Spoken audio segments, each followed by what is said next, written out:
Hello to all! Magandang hapon sa lahat. Naku guys, tag-ulan na naman ulit. Tapos na yung summer. Pero ngayon, iba-vlog ko kasi yung part 2 nung aking part 1 nung last week. Sa ibaba yun guys, pinakita ko yung mga natira kong halaman nung tag-init. Ngayon naman, dito tayo sa taas. Ang daming namatay dito guys. Mas marami kasi mas mainit dito. Kaya gusto ko i-vlog yung mga natitira kong halaman for this year. So, ito na yun guys. Ayun, dito tayo mag-umpisa guys sa aking mga dendrobium. Ayan, oh. Galing ito ng Thailand, binili ko. Yung iba, ayan, mamamatay na yung iba, oh. Itong yung ibang stock niya namatay, pero mayroon namang bagong tumubo. Ayan. Ayan, namatay niyan, pero nabuhay ulit. Tapos yung aking bagong tanim na string of hearts, naninilaw sila ng konti, eh. Hindi sila masyadong naanuhan dito ng init. Ayan, meron pa akong bagong tinanim na string of hearts na variegated. Dito naman, buhay naman itong halaman ko na to. Ito guys, nakasama lang to sa may binili kasi akong na anong tawag nito, herbs. Tapos tumubo lang siya. Ayan, elephant ear. Yan, nabuhay naman sila nung tag-init. Pero ito, ang daming namatay. Ayan, maraming namamatay. Tapos dito ko lang nilagay yung aking baby sun rose muna kasi may nasagap sila dito na init half day. Ayan. Pero hindi sila masyadong nag-bloom. Paisa-isa lang, nakakainis. Pero okay lang, basta buhay naman sila. Tapos ito yung mga succulent ko, rain or shine sila. Ayan, buhay din. Yan, hindi sila namamatay. Siyempre gusto nila nung summer, pero ngayong tag-ulan, hinayaan ko lang sila dito. Ayan, buhay pa naman. Pero pag nagbagyo-bagyo guys na yung inaabot ng 9 days yung ulan, kailangan ipasok natin yung ating mga succulent. Pero kailangan hindi sila nakukulob kasi pag nakukulob sila, pinawisan sila, ay guys, patay yan. Tapos ito aking yung aking pinakamatandang banda. Ayan, hindi pa naman siya namatay. Ito yung pinaka-mother. Kumukuha lang ako dito ng mga tinatanim ko. So, buhay pa rin naman kahit na nagtag-init. Nabubuhay pa rin siya. Pero, parang sa dami ng ugat niya, hindi siya basa-basa namamatay. Ayun. Tapos yung aking alembong, Vietnam rose. Ito yung aking string of bananas. Tapos yung Vietnam rose ko. Yan. Malusog na malusog sila kasi may araw dito. Ayan. Dito na side. Ayan na guys, kawawa na si pinatong ko. Oh. Ayan oh. Parang mamamatay na. Kasi ito na lang yung nagbuhay sa kanya. Oh. Ayan. Yan. Yung ugat niya from dito sa mga stem na to. Wala na talaga yung pinakaugat niya. Ayan. So ito buhay pa naman din. Si Araucaria ko. Okay pa naman si Araucaria. Oh, ayan. Oh, diba? Good pa naman si Araucaria. Ito naman, hindi naman to naaarawan, pero buhay na buhay siya. Oh, diba? Ito naman. Yan. May bagong tubo si Jose Bono. O yan, oh. Gustong-gusto niya rito sa lugar na to. Ito naman, yung aking money plant. Tapos meron akong isang pinutol, parang si Ataba yata itong pinutol ko, pero wala, hindi siya nabuhay. Tapos ito si emerald green, buhay pa rin. Ayan. Buhay pa rin na aking mga philodendron dito. Ayan. Ito, nagsasuffer din ito. Ayan, si Pink Princess. Tingnan nyo, parang hindi ko maintindihan kung anong gusto niya, pero nahihirapan din siya. Kasi sobrang init talaga dito guys. Tapos parang mayroon mayroon siyang lugar, parang maselan siya. Klaseng philodendron na to, parang maselan. Kasi hindi naman to si Ataba, okay na. Si Jose Bono, okay naman. Magkatabi sila. Diba? Pareho naman na bago yung lupa na yan. Pero wala. Siguro lang siya. Nung nabili ko, hindi siya malusog or something. Kasi bago lang to eh. Pero hinayaan ko siya kasi nanganganak naman siya ng maliliit. Ito lang yung parang bumibigay na. Ito, buhay na buhay pa naman tong aking partner. Si Monstera ko, ayan. Okay naman, buhay na buhay si Monstera. Tapos meron akong pineapple, ano ba yan? O, diba? Ayan. Anong klaseng pineapple ito? Maganda yan eh. Ayan. Meron akong ito, hindi ko alam kung anong klaseng philodendron to. Ayan. Tapos, ito maganda ito guys. Rare ito na ano, Syngonium. Kalimutan ko anong pangalan nito. Ito guys, namatay. Yan, philodendron yan. Ito rin isang Syngonium po, namatay. Ay, ito philodendron, patay din. Pero ito, buhay. O, diba? Isang lugar lang sila. So, siguro nga, depende sa, ano, sa halaman kung sila ay healthy. Nakakaya nila. Pero pagka hindi, so, ayan, namamatay sila. Tapos, ayan. Diba? Buhay na buhay. Philodendron ko. O, ayan. Ito, ano nga pang pangalan nito? Si Ataba Poincy ba to? Ayan. Pinutulan ko to guys. At nag-propagate ako. Namatay. Hindi sila nabuhay. Ayan. Pero ito okay naman. Tapos ito pa si Red Sun. Ayan. Buhay na buhay naman si Red Sun. Ito. Namatay. Syngonium ito eh. Ito yung rare na Syngonium. Pero hindi siya nabuhay oh. Ayan.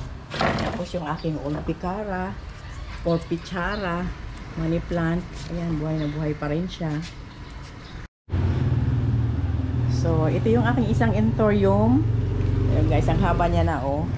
Ayan, ang ganda-ganda ng Anthurium na ito. Ayan, tuloy-tuloy lang ang pagkabuhay niya. Tsaka itong aking mother plant.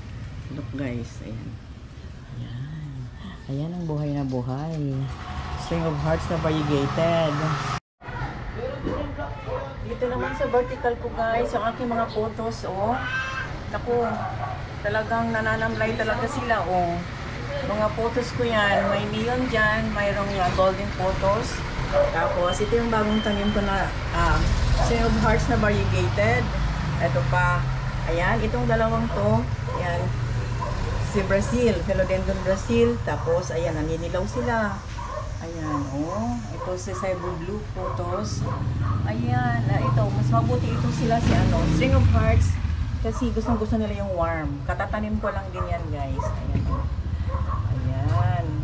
Ito, oh. Ito, medyo malusog-lusog ng konti. Pero karamihan talaga, guys, halos mamamatay na. Kasi nga sa init. O, diba? So, ito, Cebu Blue.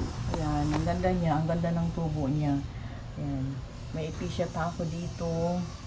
Ayan. Ito, oh. Ayan, buhay na buhay naman si Boston na fern. Ito.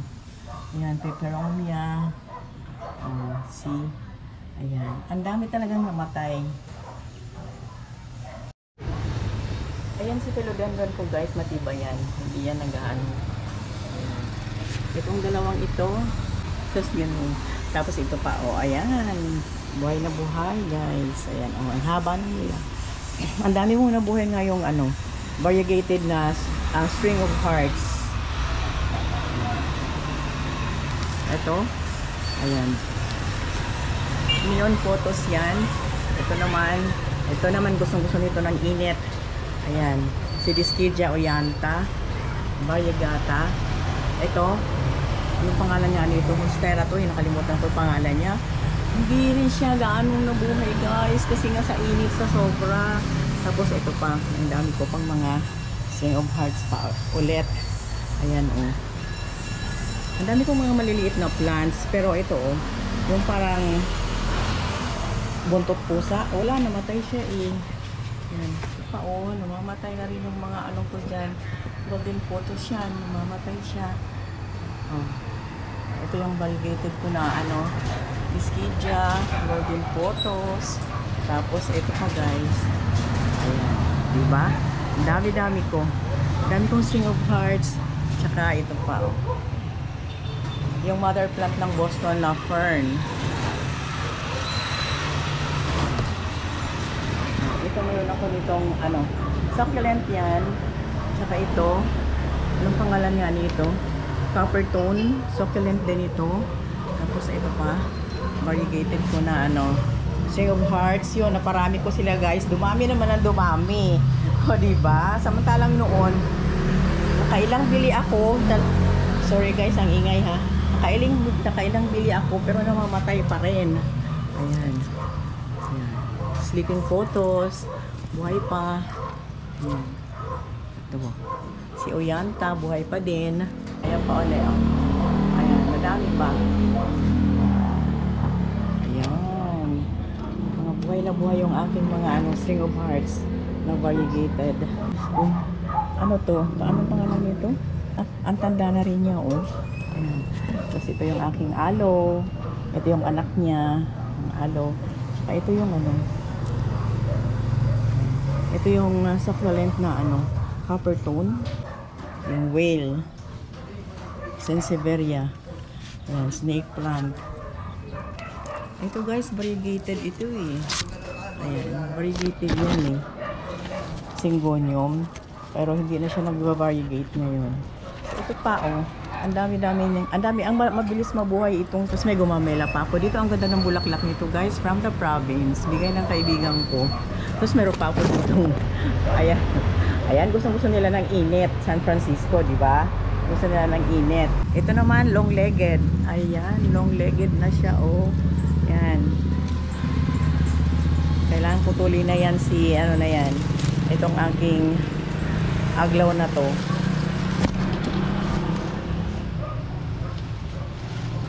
Tapos yung cactus ko oh. Yan yung cactus ko guys. Ayan. Si rubber tree milk, diba? Ang ganda. Ayan. Gusto rin niya ng init. Aglaw ni ma, patay. Ayan yung aking paraiso verde. Ayan. Yellow bell ko na halaman o ang haba na o. Ito naman magkakaanak na siya. Yan, isang aglo ko ito. Ang lusog talaga niya dito guys. Ito yung nilalagyan ko ng foliage fertilizer na natural. Alam niyo nung nilagyan ko siya ng ganun, ayan, nanganak siya na, ayan nagkakaanak siya at saka lumusog na siya. Maganda kasi pag natural eh. Ito aking pandamos. Pandamos, ayan. Ayan guys, ang dami ko talagang nasirang aglaw ni ma. Diyos ko. Ito yung black sisi ko. Si black sisi parang mamamatay. Kasi ayaw niya nang nabasa eh, diba? Tapos ito pa, aglaw ko. Kailangan tanggalin to sa lupa para makita natin kung ano yung nasa loob at bakit nagkaganito siya. Alam ko ayaw nila ng init kasi from Thailand dito at saka naka greenhouse sila. So isa din yun kung bakit sila nagsasuffer nung summer, nung El Nino. Ito pa. Ayan o. Ayan. Ito namang aking wave of love. Nakahiga siya. Nakaganyan. Kasi wala, hindi siya nakaturo sa araw. Kasi wala namang araw dito kasi ayan o. Bubong yan eh. Ayan. Tapos ito pa yung white angel ko na aglaw, nagsasuffer din. Ito pa. Ito pa mukhang, ewan ko lang ha, mukhang mawawala din. Pero ito malusog din naman siya ng konti. Ayan. Ayan. Hanggang ngayon buhay pa rin siya. Ayan. Yung aglaw ko na yan. Ito si mycans ko, o diba? Ayan, medyo malusog naman. Ito. Ang mga anthurium talaga matitibay. Ayan. Talaga sila namamatay. Ayan. Diba? Ang ganda. Ito. Meron pa akong isang ni-revive na at nakasurvive naman. Snow White na aglaonema. Ayan o. Mabubuhay na siya. Siyempre, yung aking mga succulent dito. Ayan. Rain or shine. Buhay na buhay yan sila guys. Ayan, buhay na buhay ang mga yan. O, kahit nagre-rain or shine. O, diba?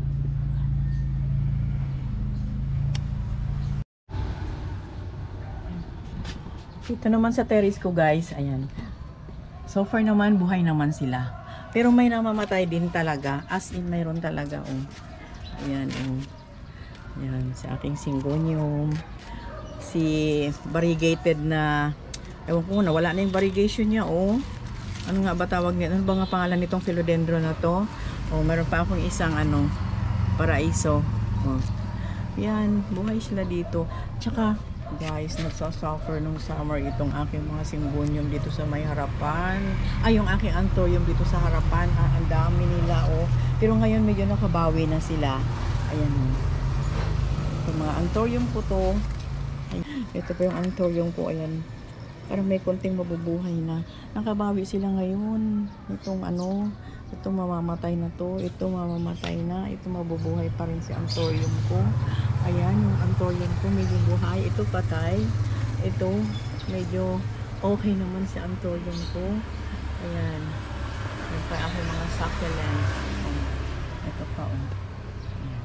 Oh, ngayon nabuhay na ngayon itong tag-ulan si ano. Tingnan nyo, no? Yan, si Caladium. Yung aking Vietnam rose. Ang ganda ng bulaklak niyan, guys. Ayan. Mayroon pa ako ditong mga ayan, oh. Buhay naman dito. Dito ko lang sila nilagay, guys, kasi wala na akong mapaglagyan. Ayan. Ayan, buhay naman sila dito. Maliban lang dito sa isa yung parang butterfly. Hindi niya nakayanan yung init.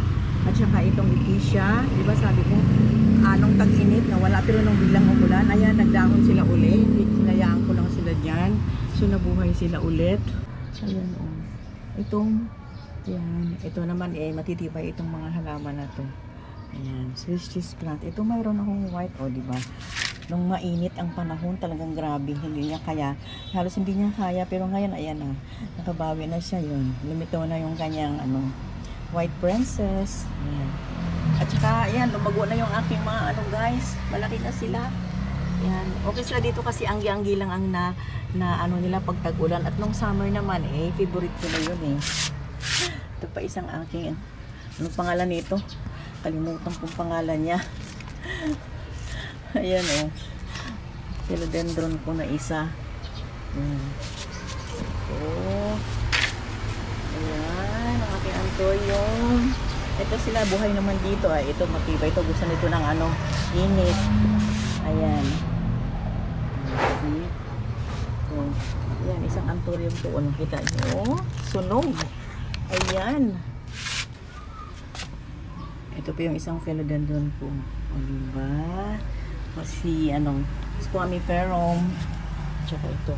Yung malaki ko dito, guys, pinutol ko kasi lumaylay na siya. So, pinalitan ko na siya ng panibago. Pero, ano na to, established na rin to. Kaya lang medyo maliit pa siya. Ang dami kong namatay, guys. Si Branchianum, namatay. Sino pa yung iba ba sa mga philodendron to? Namatay. Ito, philodendron din to. Ito, philodendron. Wala, namatay sila, guys. Ayan. Oh. Naglanta na. Wala na si Calathea. Oh. Ito pa. Basta ang daming namatay, guys. Sabi ko, ano ba yan? Magpapanibago ka na naman. Dahil sa sobrang init talaga, promise. Grabing init. Pero ito, gusto nila. Oh, ayan. Ayan, oh. Favorite nila yung lugar na to. Ay, ang dami na ng anak. Marami na siyang anak, oh. Yan. Ito, madami ng anak. Ang ganda nito. Bigay ito ng pinsan ko. Galing sa probinsya namin. Ayan. So, ayan sa yung aking mga hoya. Mga hoya ko, guys, ang dami ring namamatay. Pero ito, magbubloom na naman uli siya. Ito, masipag talaga siya. Si Silata. 2 years siyang hindi nang bulaklak. Pero nung nagbulaklak naman, panay-panay naman ang bulaklak niya. Ayan. Tapos dito, may namamatay din sa akin. 3 ang namatay sa akin mga succulent dito. Yung Lilacina ko, na Korean rare, namatay. Naku. Tapos ito yung mother plant ng Mycans. Ay, buhay naman. Ayan, yung mga variegated ko na average, ang dami. Variegated ko na average, ayan. Ayan, ganda. Tapos ito pa yung aking ay naglalanta siya, tapos nabubuhay uli. Ito yung aking tilansya. Hindi ko alam, nung umulan, ayan, nag-green siya. Ang daming nawawala. Pero wala tayong magagawa kasi pag hindi kaya ng halaman na sobrang init, di wala talaga tayong magagawa, di ba? So, yun lang muna ang ma-share ko sa inyo ngayon, guys. Maraming salamat sa panonood, sa pamimiligan sa oras. At please subscribe, like, and comment. And see you next time, guys.